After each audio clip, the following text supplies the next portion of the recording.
Brexit reduced UK GDP by up to 8%. Brexit has hit the UK economy harder than many critics feared, according to a new study by the National Bureau of Economic Research in the US. The report, written by 5 economists, including one from the Bank of England, examines almost a decade's worth of data to assess the long-term impact of the UK's decision to leave the European Union. The authors say the Brexit process, which began when the Leave campaign won the June 2016 referendum by 51.9% to 48.1%, dragged on for years due to its complexity. Although the UK formally left the EU in January 2020, a transition period ran until the end of that year, with negotiations on Northern Ireland stretching into 2023. They write that it was not until 2024 that the Brexit process was close to completion, forcing them to analyse nearly 10 years of economic data. Their findings suggest a significant hit to Britain's economic performance. The study estimates that by 2025, the Brexit process had reduced UK GDP by 6% to 8%, investment by 12% to 18%, employment by 3% to 4%, and productivity by 3% to 4%.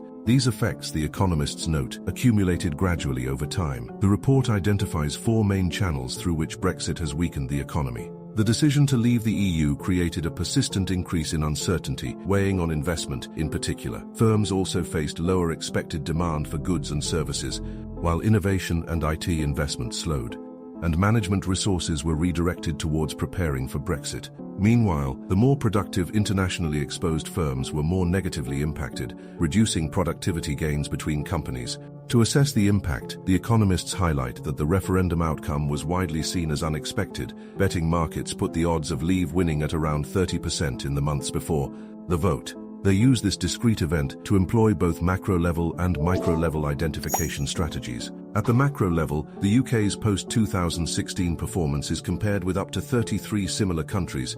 The approach, they say, matches UK performance to these countries in a 10-year pre-referendum control period and then simulates the next 10 years after the referendum to forecast how Britain would have performed without Brexit. The study concludes that the economic consequences of leaving the EU have been deeper and more persistent than many anticipated at the time of the vote.